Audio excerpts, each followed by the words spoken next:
20 normal things from the 1960s that are no longer allowed. It's wild to think about how much the world has changed in just a few decades. In the 1960s, what we now consider risky or outright dangerous was completely normal. In this video, we're taking you back to 20 things that were once perfectly acceptable, but would make jaws drop today. Smoking on airplanes. Imagine walking onto a plane, settling into your seat, and lighting up a cigarette. It might sound crazy now, but back in the 1960s, smoking on airplanes wasn't just allowed, it was the norm. In fact, it was so common that flight attendants would hand out free cigarettes during the flight. For many passengers, it was just part of the flying experience. But as time passed, attitudes towards smoking began to shift. Health concerns and growing awareness about secondhand smoke led airlines to gradually phase out smoking areas on planes. By the late 1980s, most U.S. flights became smoke-free zones. Today, it seems almost unimaginable to think of smoking on a plane. It's a practice that's been left firmly in the past, and for good reason. While some things about flying have changed for the better, this one is definitely gone for good. Corporal punishment at home and school. In the 1960s, corporal punishment was a common method of discipline at both home and school. Teachers often had paddles on hand for when a student misbehaved, and it wasn't uncommon for parents to give a quick smack when their children stepped out of line. If you misbehaved at school, there was a good chance your teacher would handle the situation immediately, usually with some form of physical punishment. But as society's understanding of child welfare evolved, so did our approach to discipline. People began to question whether physical punishment was truly effective or even necessary. By the 80s and 90s, the practice of corporal punishment was increasingly viewed as harmful and counterproductive, leading to its ban in most schools across the U.S. Today, the idea of physically punishing children as a form of discipline is widely considered unacceptable, a reflection of a broader shift toward more positive and respectful approaches to parenting and education. Dumping garbage in rivers and lakes. Hard to imagine now, but there was a time when dumping garbage into rivers, lakes, and even oceans was routine. Before the environmental movement gained traction, people and industries embraced an out-of-sight, out-of-mind mentality. Trash, waste, and chemicals were carelessly tossed into waterways without much thought about the consequences. It wasn't until shocking images of oil-coated birds and reports of rivers literally catching fire due to industrial pollution hit the headlines that people started paying attention. By the late 1960s, the environmental movement was gaining momentum, calling out the devastating impact of this carelessness. The message was simple, but powerful. Nature wasn't a limitless garbage bin, and the damage wasn't disappearing. Today, the thought of dumping trash into natural water sources is unthinkable and would provoke widespread outrage. It's a stark reminder of how far we've come in protecting our planet, but also how fragile that progress can be. Openly hunting and fishing without licenses. In the 1960s, hunting and fishing were popular outdoor activities, and many people would simply grab their gear and head out to enjoy the day. The idea of needing a license or following strict regulations wasn't a big concern. If you wanted to hunt or fish, you just did it. It was a time when conservation wasn't as prominent in the public consciousness. As awareness about wildlife preservation and environmental impact grew, things started to change. By the 1970s and beyond, conservation efforts became more of a priority, leading to the introduction of regulations like fishing and hunting licenses, permits, and seasonal limits. These rules were designed to protect wildlife populations and ensure sustainable practices. Today, hunting and fishing are still enjoyed by many, but now they come with a greater sense of responsibility and legal requirements to help preserve nature for future generations. Burning trash in the backyard. In the 1960s, burning trash in your backyard was just a part of everyday life. Many families had burn barrels or pits, and it wasn't unusual to see smoke rising from neighborhoods as people took care of their garbage. For kids, watching the flames dance in the barrel was almost a form of entertainment, though it might sound more like the setup for a horror movie today. As time went on, awareness of air pollution and the dangers of toxic fumes began to grow. The Clean Air Act and stricter waste management regulations started to phase out backyard burning. What once seemed like a simple solution became recognized as a major environmental and health hazard. Today, burn barrels are largely a relic of the past, replaced by modern waste disposal systems. It's a reminder of how our understanding of pollution has evolved and how small habits can have a big impact on the air we breathe. What's one thing from the past that you're shocked we used to do without thinking twice?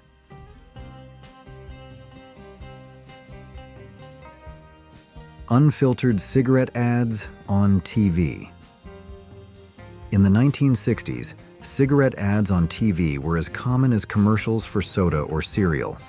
They weren't just selling tobacco, they were selling an image. Whether it was the smooth sophistication of a suited gentleman, the rebellious cool of a rugged cowboy, or even cartoon characters like Fred Flintstone, these ads made smoking look like the ultimate symbol of adulthood and style. Doctors and athletes were even roped into endorsements, adding a veneer of credibility to the habit. But as the decade progressed, mounting evidence of smoking's serious health risks began to change the conversation. The glamorous image of cigarettes started to crack, and by 1971, a cultural shift brought a landmark change. Cigarette ads were banned from TV and radio in the US. It marked the end of an era for advertising and the beginning of a broader push to challenge the smoking culture. Looking back, it's startling to think of how pervasive those ads were and how much they shaped public perception at the time. Using mercury thermometers and toys. There was a time when mercury was a common household item, found in everything from thermometers and blood pressure cuffs to kids' science kits.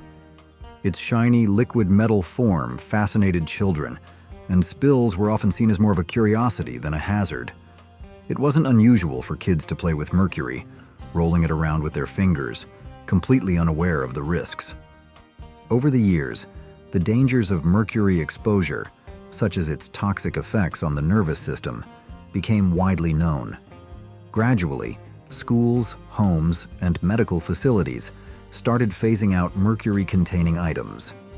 By the 2000s, safer alternatives like digital thermometers and aneroid blood pressure monitors had largely taken their place.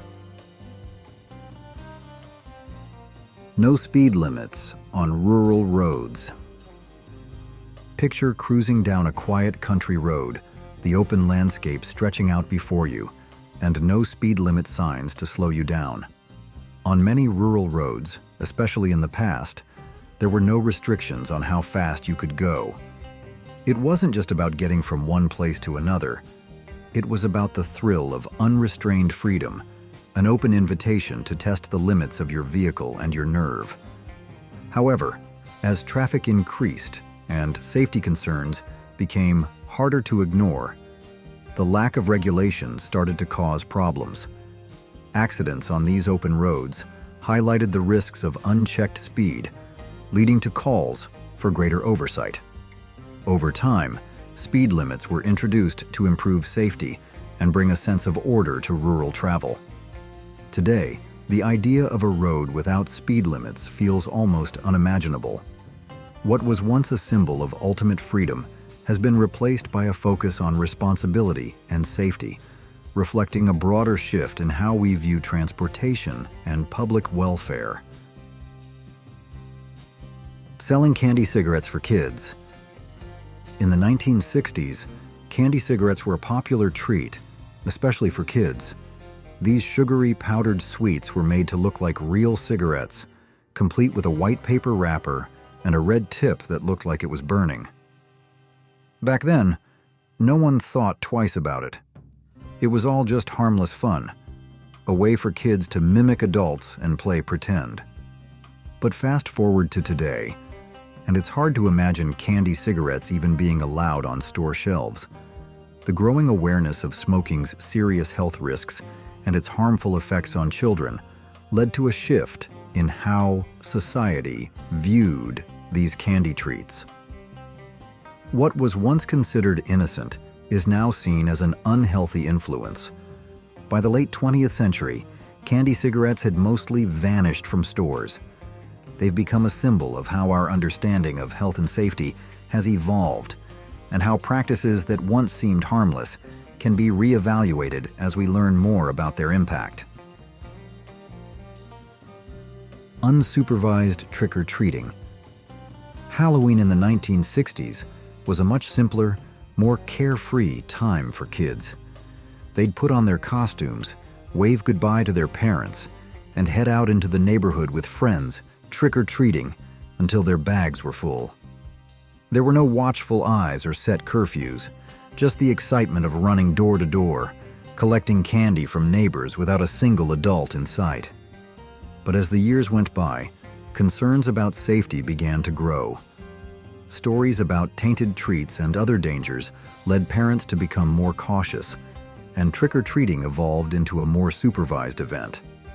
The once carefree tradition now included accompanying parents or organized community events, reflecting broader changes in how we think about childhood safety.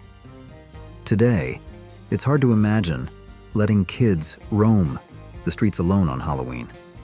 But it's a reminder of how times and the way we approach safety have changed. What once felt like a rite of passage has turned into a more managed, cautious tradition. What's the most surprising change you've seen over the years in how we treat safety and health? Leaded gasoline at every pump. In the 1960s, getting gas at the pump meant filling up with leaded gasoline, a fuel that was favored for its ability to boost engine performance. At the time, no one thought twice about it. Leaded gas was just the norm. But what people didn't know was that they were inhaling toxic fumes. Leaded gasoline released harmful chemicals into the air, slowly poisoning both the environment and public health. It wasn't until the late 1970s that the dangers of lead became more widely understood. As awareness grew, so did the push to eliminate this toxic substance from fuel. By the 1980s, leaded gasoline was gradually phased out and eventually banned in most parts of the world.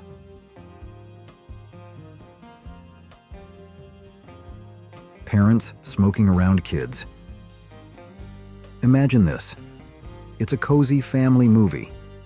Night in the 1960s, and mom and dad are lounging in the living room, lighting up cigarettes without a second thought. Smoking indoors, often around the kids, was just part of everyday life back then. The idea of secondhand smoke being harmful was barely on anyone's radar. Children grew up breathing in the smoke without realizing the dangers. It wasn't until the 70s and 80s that scientific studies began to reveal the serious health risks of passive smoking. Researchers discovered that inhaling secondhand smoke could cause a variety of health problems, especially for children. This sparked a cultural shift. Public awareness grew, and by the late 80s, laws and regulations started to ban smoking in public places and even indoors in some areas. It was a major turning point, not just in terms of public health, but also in how society viewed smoking in the presence of children. Schoolyard games with dangerous equipment. In the 1960s, school playgrounds were a real test of kids' courage and coordination. Metal slides that burned in the sun, high monkey bars, spinning merry-go-rounds, and seesaws that sent you soaring. These were the staples of playground fun. The equipment was often made of hard metal, and there was little consideration for safety. Kids loved the thrill. but it was easy to get hurt. As time passed, concerns about injuries and safety started to grow. More and more reports of accidents on these pieces of equipment led to a reassessment of how playgrounds were designed. By the 1980s, the once popular, risky equipment was gradually replaced with safer alternatives. Today, playgrounds are designed with soft materials and equipment that minimizes the chance of injury. But the daring thrill of those old-school playgrounds is a reminder of just how much things have changed in terms of child safety. Swimming in unregulated public pools. In the 1960s, swimming pools were a popular summer hangout, but they weren't exactly subject to the strict regulations we have today. Chlorine levels and water quality testing? Not always a priority. Lifeguards were sometimes present, but not always, and the pools could get pretty crowded. It was a different time, one where you just jumped in and hoped for the best. However, as the years went on, awareness of public health and safety grew. By the 80s and 90s, stricter regulations were put in place to ensure that public pools were properly maintained. Testing water quality became standard practice, and lifeguards were now expected at most pools. These changes drastically improved safety and cleanliness, making today's pool experience far more regulated and safe than it was back then. Looking back, it's clear how far we've come in terms of public health standards. Advertising alcohol during family TV shows. In the 1960s, family TV time often included ads for beer and liquor. It was common to see alcohol brands sponsoring popular shows, and commercials for drinks aired during prime time, right when families were gathered around the TV. Back then, alcohol was deeply woven into the fabric of popular culture, and there wasn't much thought given to the impact these ads might have on younger viewers. As the years went by, however, attitudes toward advertising, especially to children, began to shift. People started recognizing the influence these ads could have, particularly during times when families were watching together. By the 1970s and 80s, regulations were put in place to limit alcohol advertising during family hours, aiming to protect young audiences from being exposed to such messages. Today, it's hard to imagine alcohol ads airing during family-friendly programming, reflecting how much our views on advertising and its impact have evolved. Please comment 1 to let me know you'll be watching this video until the end.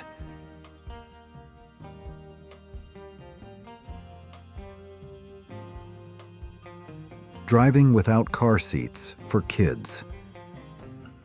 In the 1960s, car seats for kids were nearly non-existent. Children often sat in the front seat, sometimes without a seatbelt, and safety wasn't really a concern for most families. It was just the way things were. Parents focused more on getting from point A to point B than on how safe their kids were during the ride. As the years went on, car safety awareness started to grow. Studies showed how dangerous it was for children to be unprotected in a moving vehicle, and by the 1970s, car seat regulations began to change. Laws were introduced requiring children to be strapped into specially designed seats to keep them safe. Today, it's standard practice for kids to ride in age-appropriate car seats or booster seats, a far cry from the less regulated days of the 1960s.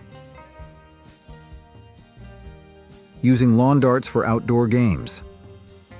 Lawn darts, or jarts, were a popular backyard game in the 1960s and 70s, often played at family gatherings or outdoor parties. The game involved tossing large weighted darts with sharp metal tips toward a target on the ground. It was thrilling, but also pretty dangerous. As people got more competitive and the game spread, injuries became a common issue. Everything from cuts and bruises to more serious accidents, sometimes even fatalities. By the late 1980s, the dangers of lawn darts couldn't be ignored any longer. After numerous reports of injuries, the U.S. Consumer Product Safety Commission took action. banning the sale of lawn darts in the US. Although the game was fun for many, it was clear that the risks outweighed the entertainment. Today, safer alternatives have replaced lawn darts in most backyards, keeping the fun but without the danger. Widespread use of chlorofluorocarbons, CFCs. In the 1960s, chlorofluorocarbons, CFCs, were a common part of everyday life. They were found in products like hairspray, air conditioners, and refrigerators, used daily without anyone realizing the environmental damage they were causing. People would spray their hair in the morning or cool their homes without giving a second thought to how those chemicals were impacting the planet. However, as scientific research progressed, it became clear that CFCs were causing severe harm to the ozone layer, which protects Earth from harmful ultraviolet radiation. By the 1970s and 80s, growing environmental awareness led to widespread concern. The global community began to take action, and efforts to phase out CFCs gained momentum. This movement culminated in the 1987 Montreal Protocol, an international agreement that set a timeline for the complete elimination of CFCs. Today, many of those products have been replaced with safer alternatives, helping to protect the ozone layer and reduce environmental damage. Hospital ashtrays and smoking rooms. In the 1960s, smoking was so deeply ingrained in society that even hospitals weren't off limits. Patients, doctors, and nurses would casually light up in designated smoking areas, often within patient rooms or lounges. It was a time when the health risks of smoking weren't fully acknowledged, and the idea of a smoke-free environment was far from a priority. However, as research into the dangers of smoking grew stronger, attitudes began to change. By the late 70s and 80s, the medical community started to recognize the harmful effects of secondhand smoke. Hospitals, which were supposed to be places of healing, began restricting smoking within their walls. Slowly but surely, smoke-free policies were implemented, and today, it's almost unimaginable to think of a hospital where smoking is allowed. The shift reflects a broader societal move toward health awareness and creating safer environments for everyone. Regularly drinking unfiltered tap water. In the 1960s, tap water was widely trusted as a safe and reliable source of drinking water. There was no bottled water industry, and most homes didn't have filtration systems. People drank tap water without much concern, but what they didn't know was that it sometimes contained pollutants, things like lead, bacteria, and chemicals, that we would now consider dangerous. It wasn't until the early 1970s, with the passing of the Clean Water Act in 1972, that stricter regulations were introduced. This landmark legislation set standards for water quality, requiring water suppliers to reduce contaminants and ensure safer, cleaner drinking water for the public. Over time, awareness grew about the importance of clean water, and home filtration systems became increasingly popular, allowing people to take their water safety into their own hands. Today, we're far more cautious about the water we drink, often opting for filtered or bottled water, a significant shift from how things were just a few decades ago. Do you remember any other old-school practices that have now been banned or forgotten? Share your stories. Ice cream for breakfast. Back in the day, breakfast wasn't always the health-conscious meal we think of today. In fact, an old advertisement for cream of wheat once suggested that you could spice up your breakfast by adding a scoop of ice cream to the bland, flavorless porridge. The idea was to make the meal more indulgent and appealing, but looking at it now, it feels a little shocking. Today, we associate breakfast with wholesome, nutritious foods, things like whole grains, fruits, and eggs, rather than sugary, calorie-laden treats. The thought of mixing ice cream with breakfast cereal or porridge is almost unthinkable now. And understandably so.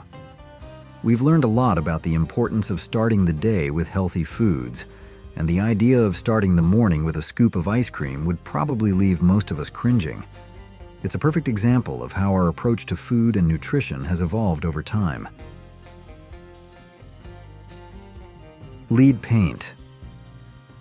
For many years, lead was a key ingredient in paint, prized for its durability and vibrant color.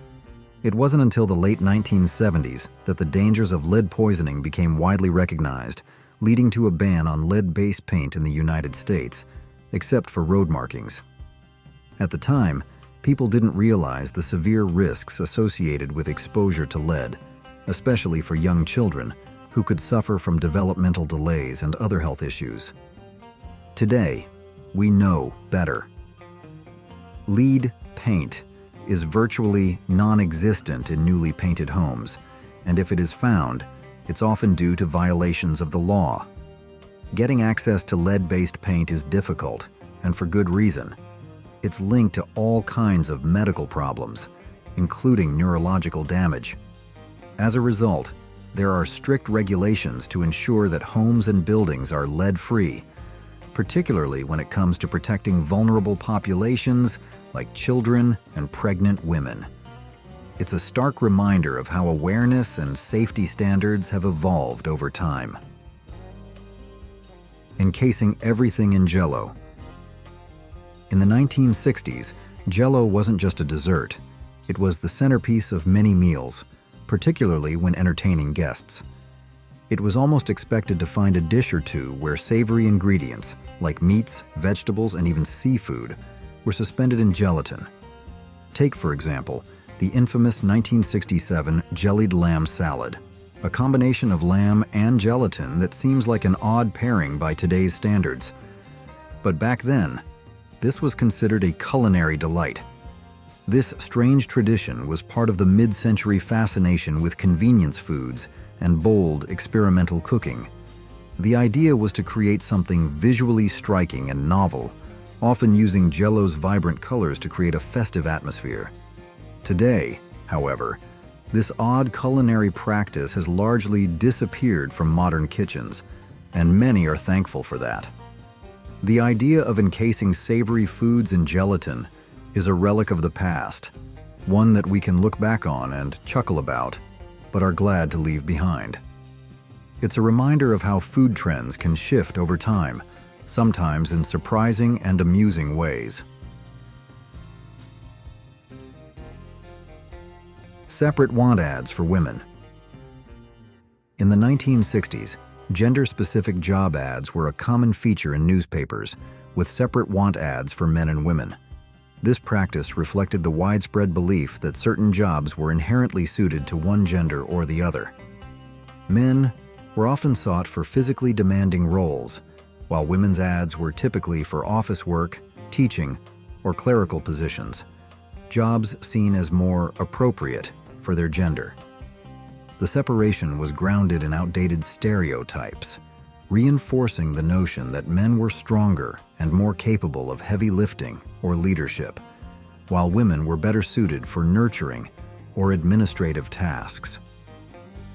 In 1968, a landmark shift occurred when the Equal Employment Opportunity Commission, EEOC, intervened and prohibited such gender segregation in job listings. The U.S. Supreme Court upheld this decision, marking a significant step forward in the fight for workplace equality. This ruling allowed women to apply for a broader range of jobs, breaking down the gender barriers that had restricted their professional opportunities for so long. It was a pivotal moment in the movement for gender equality in the workplace, empowering women to pursue careers and roles that had once been off-limits. Women plus credit cards equals no way. Until 1974, women faced significant barriers when it came to financial independence, particularly in terms of accessing credit. Under the law, women could not get a credit card in their own name without a male co-signer, usually their husband. This meant that unmarried women or married women whose husbands refused to co-sign had limited access to credit and financial autonomy. It was a clear reflection of the gender discrimination that permeated many aspects of life at the time, reinforcing the belief that men should control financial matters. The Equal Credit Opportunity Act of 1974 marked a pivotal change, allowing women to apply for credit cards independently without requiring a male cosigner. This law was a major victory for gender equality, giving women the financial freedom to manage their own credit and make decisions without relying on a husband or male relative. Today, this level of discrimination would be unimaginable, and explaining how things once were often leaves younger generations shocked and outraged at the inequality women had to endure. What 70s and 80s teenagers looked like. Red Cross donut dollies during Vietnam War, November 1st, 1955, April 30th, 1975.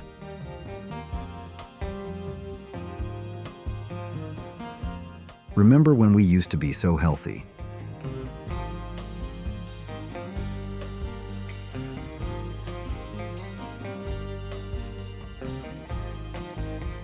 Teenagers hanging out at the drive-in, 1966.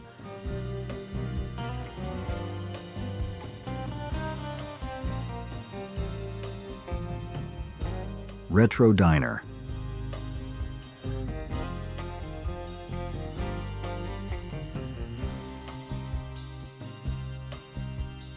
That 70s vibe.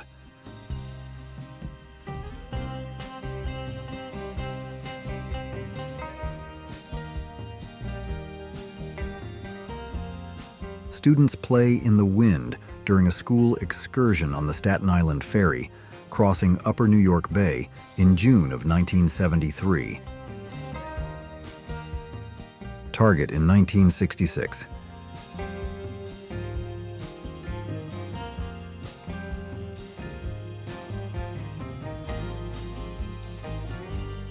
Jack in the Box in 1970.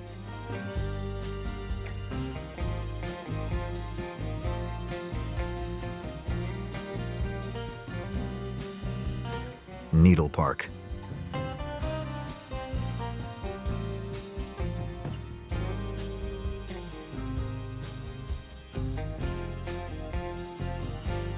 The Ground Round in the 1980s.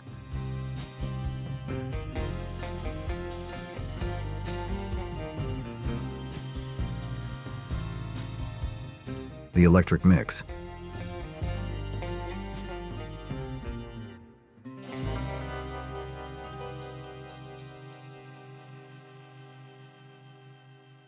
Arby's in 1967.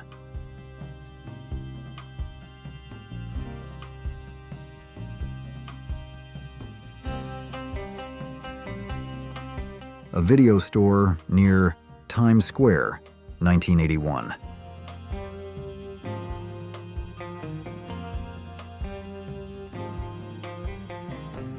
Barefoot summers of the 1960s.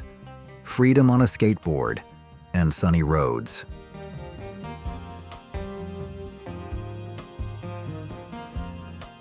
Addicted City.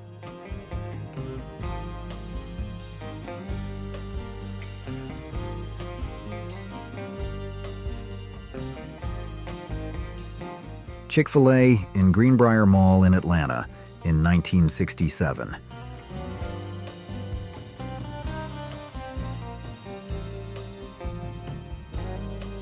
Youngsters at play on the July 4th holiday at the Kosciuszko Swimming Pool in Brooklyn's Bedford-Stuyvesant district in July 1974. Christmas in Minnesota, 1961.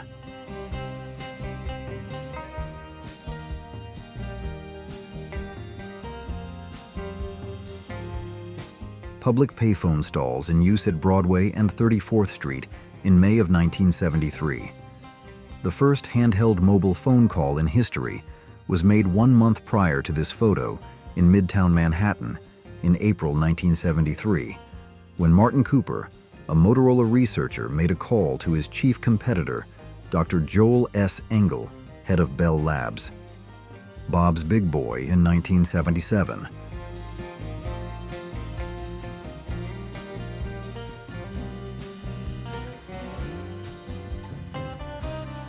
Girls were on fire, indeed. The FDNY was checking it out in 1985 in Times Square.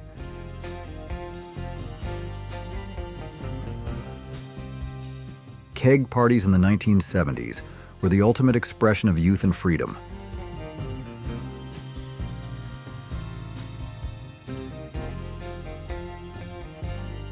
Women stalk Manhattan's Fifth Avenue clad in expensive fur coats in 1987.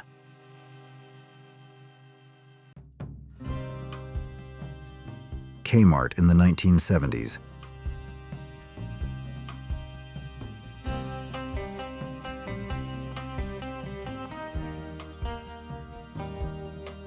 The meatpacking district was a dangerous area back in the 1980s.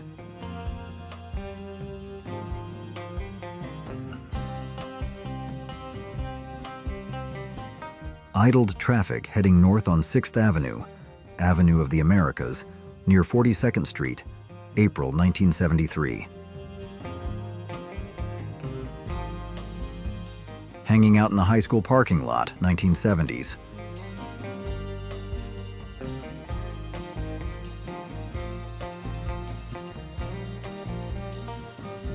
Latin youths at Lynch Park in Brooklyn, in June of 1974.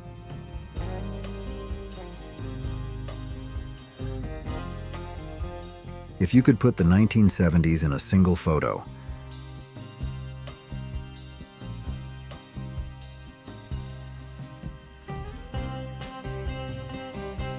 interior of a graffiti-marked subway car, May 1973.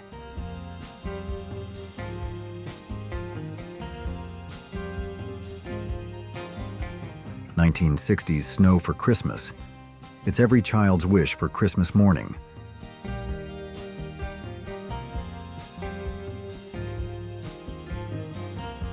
New York City in the Christmas season is known for festive avenues, holiday window displays, and ice skating by the Rockefeller Center Christmas tree. For the 1981 holiday season, more pungent decorations were added to the mix. Heaps of garbage, thousands of tons clogging the sidewalks of every street in New York. Michael J. Fox.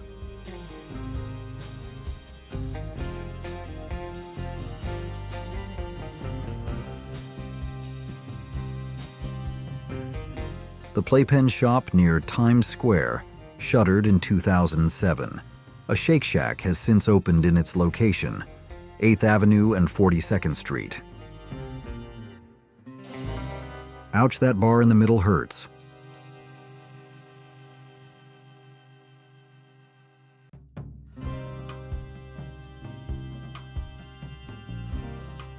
Life on the streets. A homeless woman stands bare overflowing trash on 5th Ave in 1980.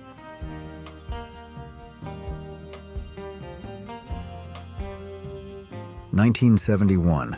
Sears Christmas ads.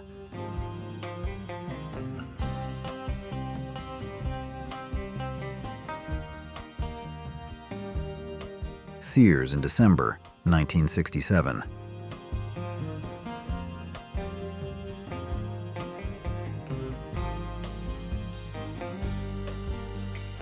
Parking lot of an A&W drive-in in 1969.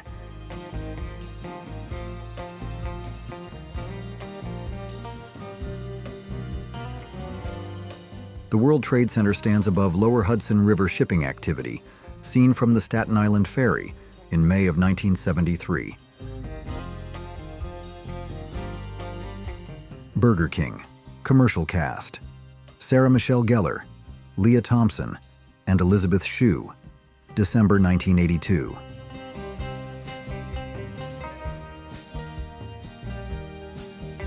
School children on their way home in Great Kills on Staten Island in May of 1973.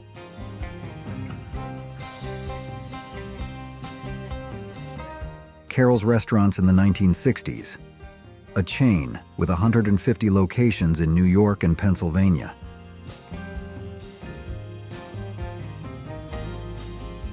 6th Avenue and 32nd Street, New York City, April 1973.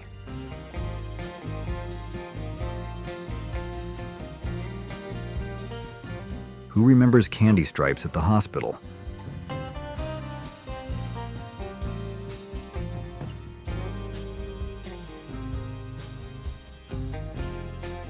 Children play in front of a train graffiti in Brooklyn's Lynch Park in June of 1974.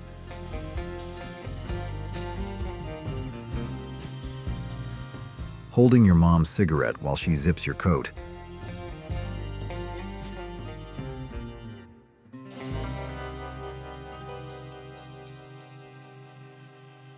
Construction on Lower Manhattan's West Side, just north of the World Trade Center, in May of 1973.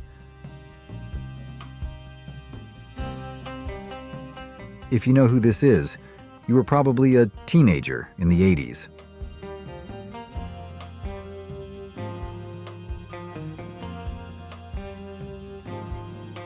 Abandoned giant slide at Coney Island in May of 1973.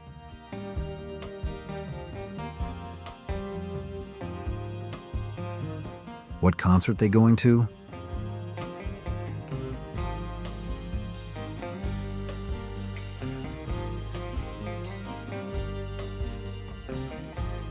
A traffic accident on a crowded street in Harlem in May of 1973.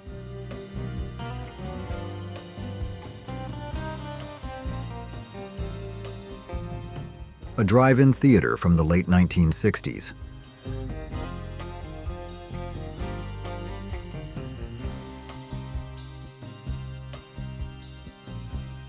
Passengers wait for a Lexington Avenue Line subway train on one of the platforms of the New York City Transit Authority, April 1974.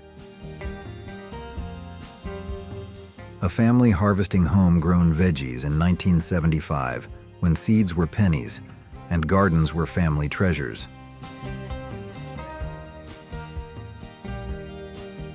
Life in the 1960s.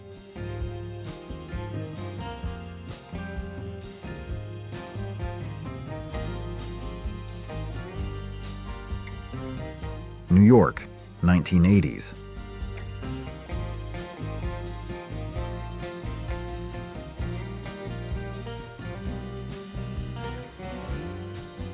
McDonald's in 1976.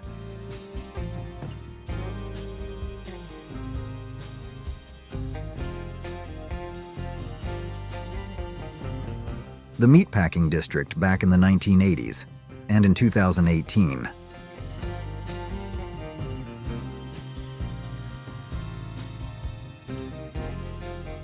The meatpacking district back in the 1980s and in 2018.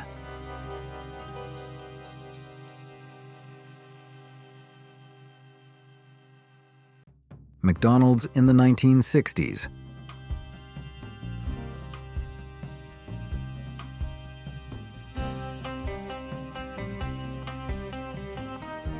CBGB was a New York City music club opened in 1973 by Hilly Crystal in Manhattan's East Village. McDonald's Party Room in the 1970s.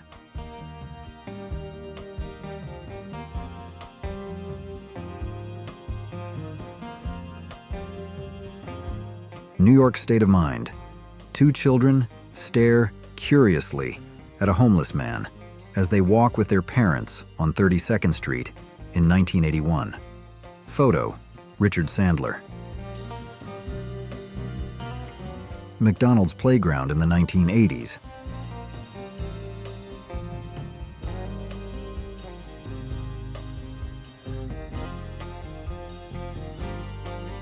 Father teaching his daughter to ride her bike circa 1970s.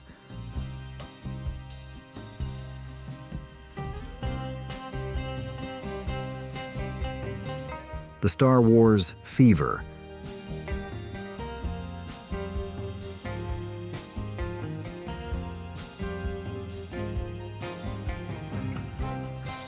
Decorating the Christmas tree, 1960s.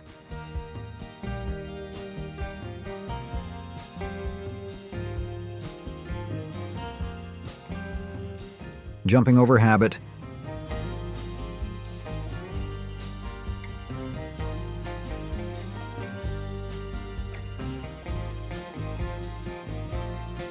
dining at Long John Silver's in the 1970s,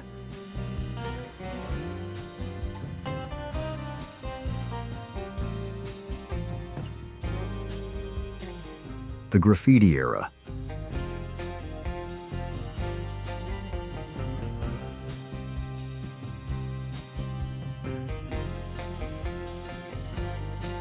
getting the TV prepped before I watch my favorite show,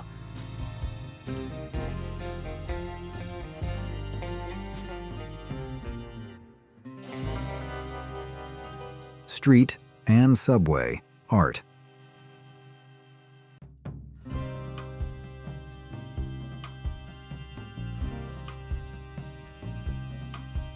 Christmas shopping at Woolworths, 1960s.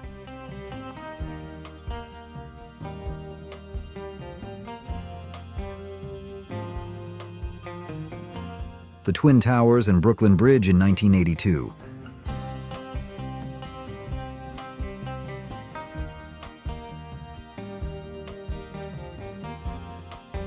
Christmas, 1970.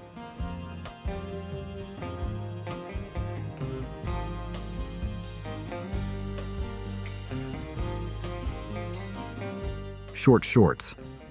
Two women walk together on 34th Street in 1980, one clad in extremely brief pants and a sweatband. Photo, Richard Sandler. Dairy Queen in the 1970s.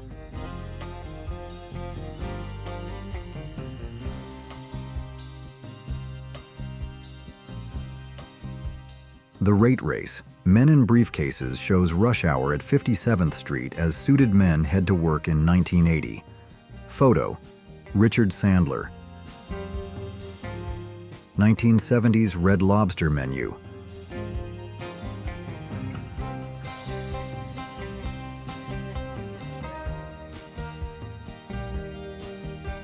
Midtown traffic congestion and jaywalking pedestrians in April of 1973.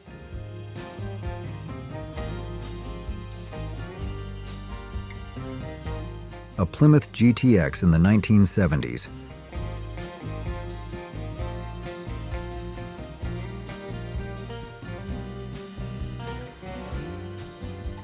A sidewalk in the Bronx becomes a playground for youngsters in April of 1973.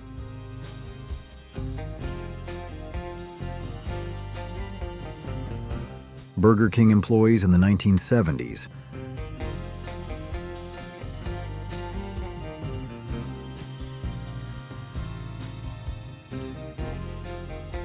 Left. A young New Yorker ready to roar off on his Honda in June of 1973. Right. An elevated train platform in Brooklyn, New York City, June 1974. Airplane food 1970s.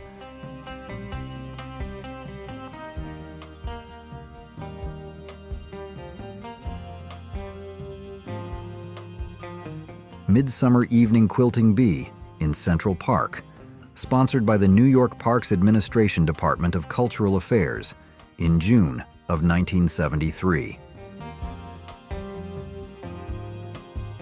Got it good.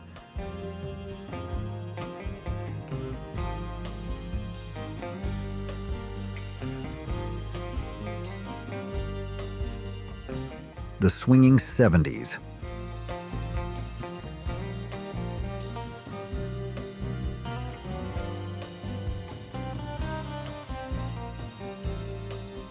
A Pacific Southwest Airlines stewardess in the 1970s.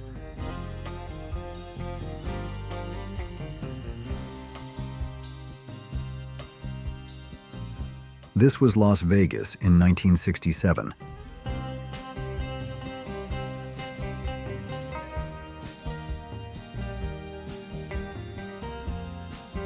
(7-Eleven) in 1979.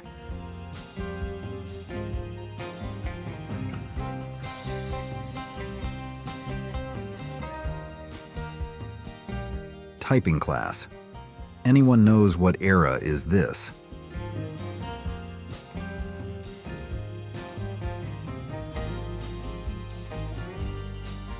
A&W Root Beer Drive-In in 1976.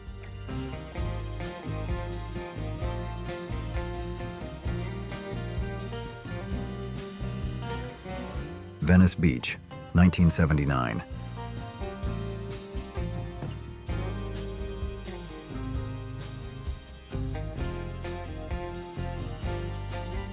Farrell's Ice Cream Parlor billboard in Phoenix, Arizona in the 1970s.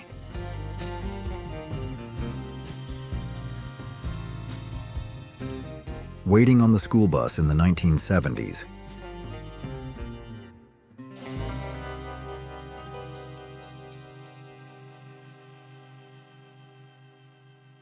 Walmart in the 1970s.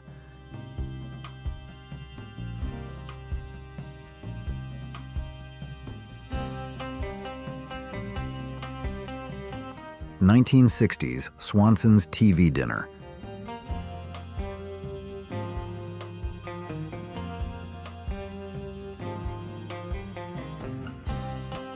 An auto chassis submerged in Jamaica Bay near Breezy Point in May of 1973.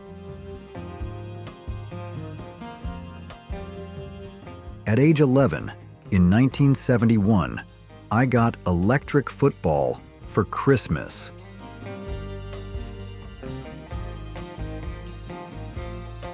One of several high-rise apartments whose construction was stopped by city ordinance to preserve the Breezy Point Peninsula for public recreational use in May of 1973.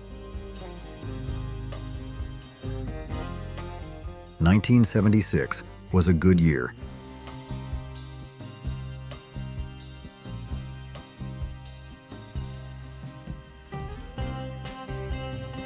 Children at Reese Park, a public beach in Brooklyn, July 1974.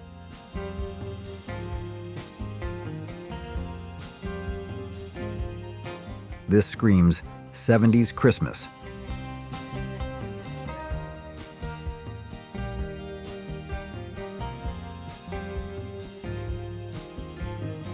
Commuters on the Staten Island Ferry in New York Harbor's Upper Bay in May of 1973.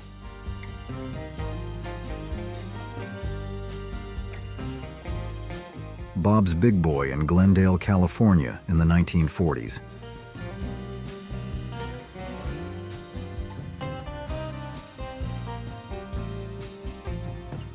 A fire hydrant sprays water behind 3 young girls on Bond Street in Brooklyn, July 1974.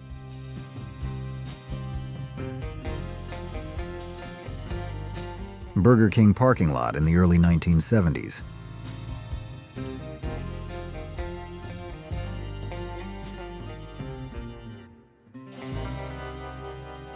An oil slick surrounds Liberty Island in New York Harbor in May of 1973.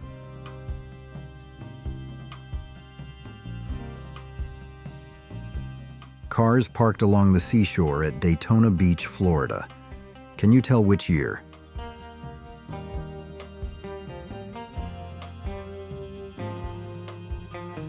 Holland tunnel traffic backed up on Canal Street in May of 1973.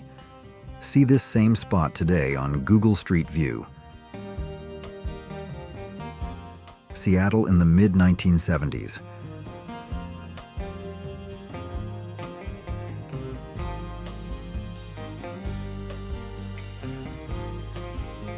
Peek back in time from the sandy beaches of Galveston Island, 1962.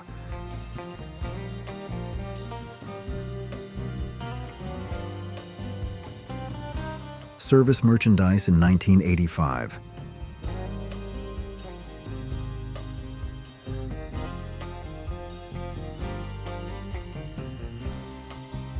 Pizza Inn in the 1970s.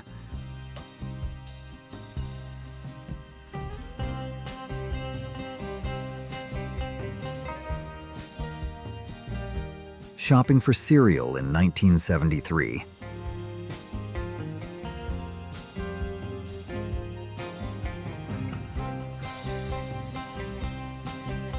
playing backgammon in 1976.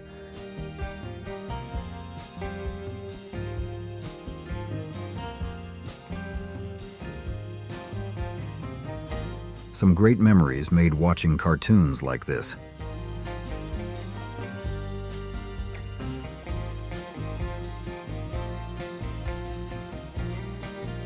Playing Pac-Man in the early 1980s.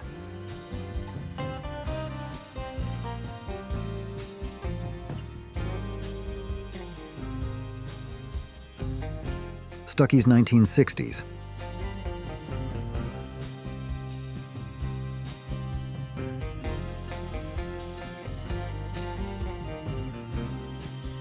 Ramada Inn in the 1960s.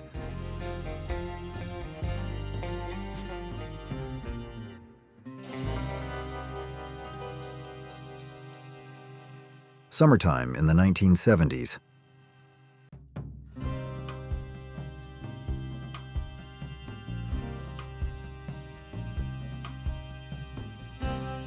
'80s teen spirit at a local festival in the USA.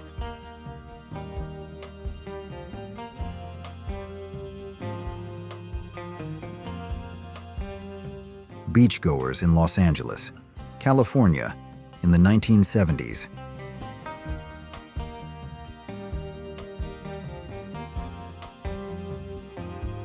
Hanging out in the 1970s.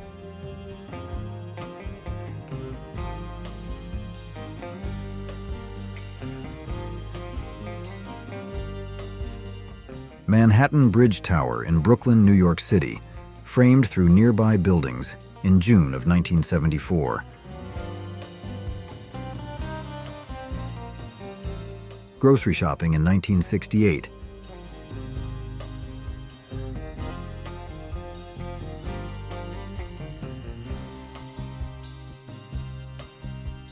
Boy at bat in a softball game in Highland Park, Brooklyn, in July of 1974.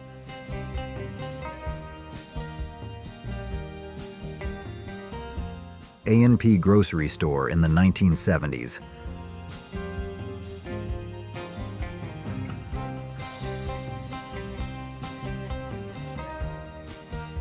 Crowd gathered at the Schaefer Bandstand in Central Park to hear singer Judy Collins with a dramatic view of the towers of Midtown Manhattan in June of 1973.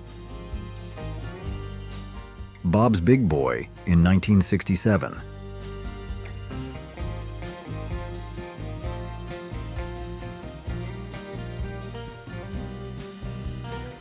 New Yorkers line up to receive free gifts at a Herald Square store opening in May of 1973.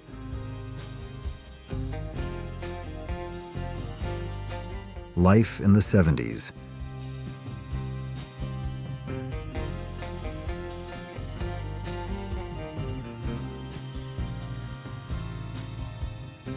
Despite warning signs, illegal dumping continues in this area, just off the New Jersey Turnpike, facing Manhattan in March of 1973. Back in the good old days.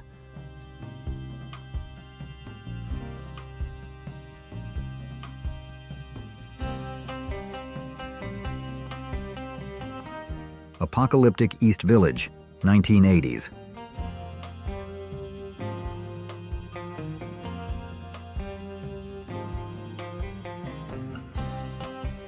Beer and crackers at a Grand Union in the mid-1960s.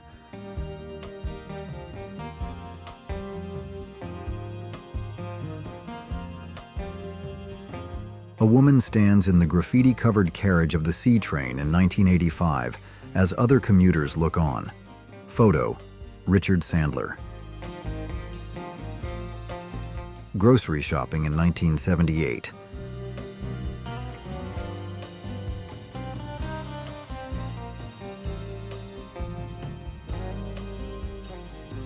Before the NBA, before high school and college, there was always pickup basketball on the streets of New York City.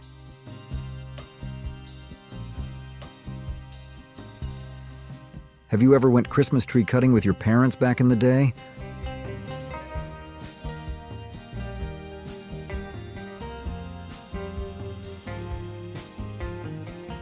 The 1980s in New York City were turbulent during that decade.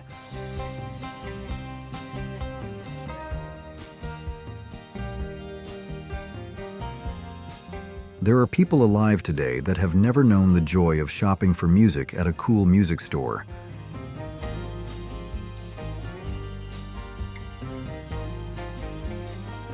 New York City, 1980s.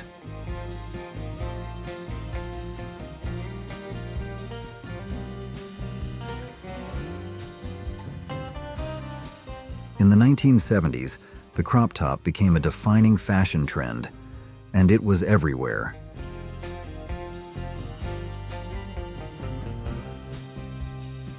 Saul Leiter, New York, 1960.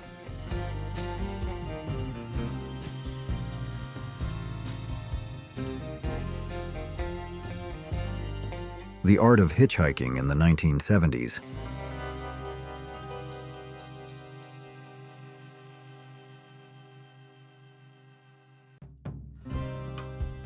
School Christmas party in the 60s.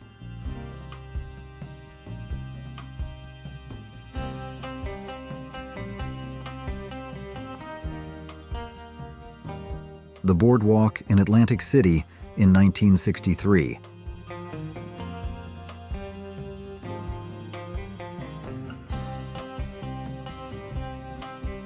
(1966) Chevrolet Caprice billboard.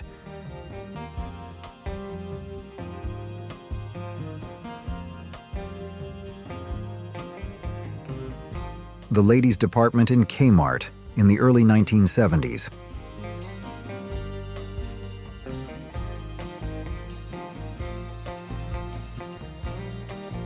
(1970s) green Plymouth Barracuda and a shiny Georgia beauty tutor.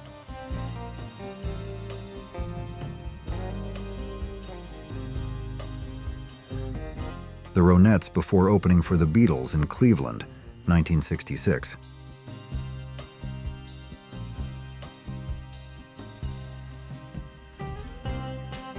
When we used to watch Lassie.